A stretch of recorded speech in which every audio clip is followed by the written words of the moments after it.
Sir please control sir ఏమైంది? ఏం జరిగింది? వాడు ఎప్పుడు చచ్చాడు? నా చేతులతో చంపాలనుకున్నా. ఎలా చచ్చాడు? సార్ వాడికి బిజినెస్ లో శత్రువులు ఉన్నారు. ఈ అటెంప్ట్ వాడికి 4సారి సార్. నో, ఏదో తప్పు జరిగింది. కంట్రోల్ అవ్వట్లేదు.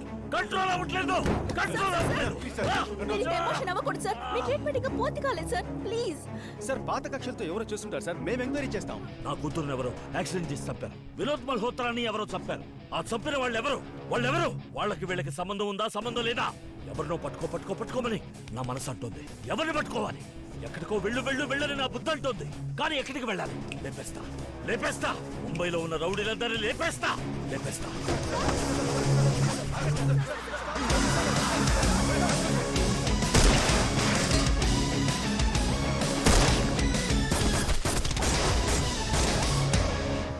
అప్పటి నుంచే కమిషనర్ గారు ఇలా వైలెంట్గా మారిపోయారు. సారీ మ్యామ్, మిమ్మల్ని గన్ పాయింట్లో పెట్టి రిపోర్ట్ తీసుకున్నారని విన్నాను. మీ చేత బలవంతంగా సంతకం చేయించుకున్న పేపర్స్ని తిరిగి తీసుకొచ్చాను. వారి మీద యాక్షన్ తీసుకోకుండా మీరు చూడండి ప్లీజ్. ఇది డిసైడ్ చేసేది నేను కాదు. నే కేవలం హ్యూమన్ రైట్స్ ఆఫీసర్ అని గుర్తుంచుకో. కోర్ట్ లాగే ఇది ఒక పెద్ద ఆర్గనైజేషన్. నేను రిపోర్ట్ పంపిస్తాను. నా పైనున్న అఫీషియల్స్ డిసైడ్ చేస్తారు. ఒకవేళ వాళ్ళు యాక్షన్ తీసుకుంటే ఆదిత్య అరుణాచలం ఉద్యోగం కూడా పోవచ్చు. అంతవరకు ఆయన ఇంకో ఎన్కౌంటర్ చేయకుండా మీరు చూసుకోవాలి.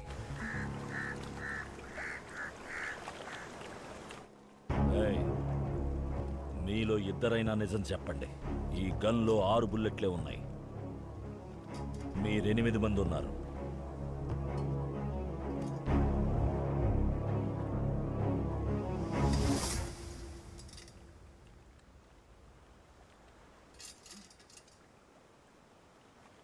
నువ్వు చెప్పు. సార్ మాకు ఏ విషయం తెలియదు సార్.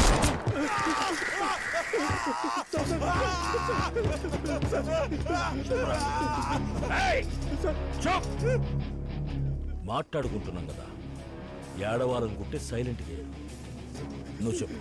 సార్ నిజం సార్, ఈ అటాక్ ఎవరు చేశారో తెలియదు సార్. మరెవరు చేశారు? తెలియదు సార్, నమ్మండి సార్. వద్దు సార్. సార్ మీ అమ్మాయికి జరిగిన యాక్సిడెంట్ తో మా వాళ్ళు ఎవరికి సంబంధం లేదు సార్. వినోద్ మల్హోత్రా చావుకి మా వాళ్ళకి కూడా ఎటువంటి సంబంధం లేదు సార్. వద్దు సార్. పోరా చెప్పు. సార్ ఏం చేయలేదు సార్. సార్ వినోద్ మల్హోత్రాకి గుల్షన్ కుమార్ కి సమస్యలు ఉన్నాయి సార్. సార్ గన్ షూట్ కూడా చేసుకున్నారు సార్. వాళ్ళని పట్టుకుని అడగండి సార్. వాడేవాడు? చంపాలి అనుకుంటే చంపుకోండి, కానీ వినోద్ మల్హోత్రాని చంపింది మేం కాదు. వినోద్ మల్హోత్రా నీ కూతుర్ని చంపాడు. వాడినెవడో చంపాడు. అది నీకు మంచిదే కదా. ఇప్పుడు తెలుసుకుని మాత్రం ఏం చేస్తావు? పిచ్చెక్కినాళ్ళ రెచ్చిపోయి ఎన్కౌంటర్లు చేస్తున్నావు.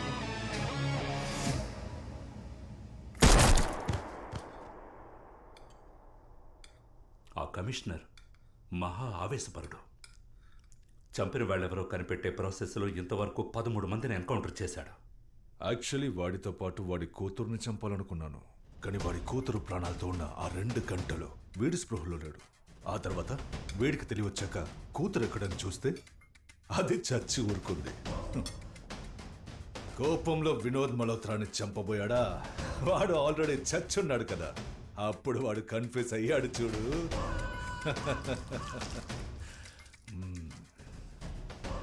దాంతో నేను వాడు చచ్చినంతగా ఆనందపడ్డాను.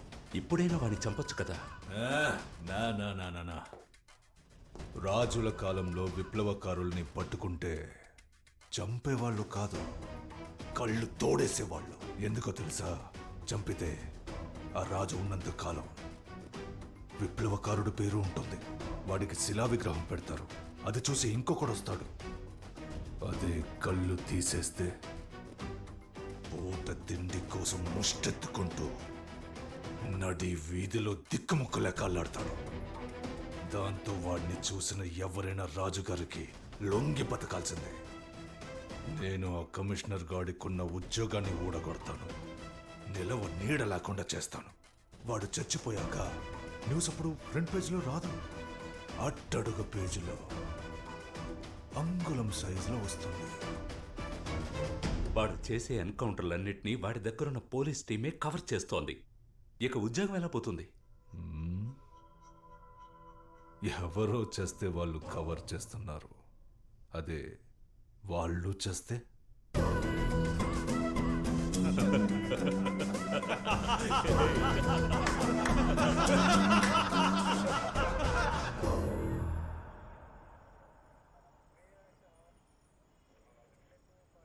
డాక్టర్ గారితో మాట్లాడాను. మీ ట్రీట్మెంట్ ఇంకా పూర్తవలేదట. 12 రోజులుగా డే అండ్ నైట్ డ్యూటీలో ఉన్నారు. వీళ్ళు కూడా రెస్ట్ లేకుండా మీతోటే. నన్ను మర్చిపోయారు కదూ. ఇంకా డ్యూటీ అవ్వలేదు.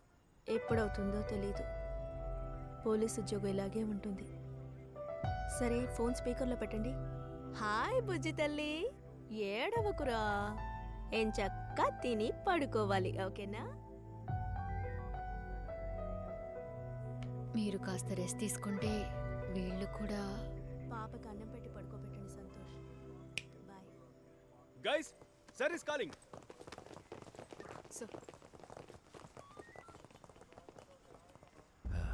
సారీ, మీ అందరికీ చాలా శ్రమ కలిగించాను.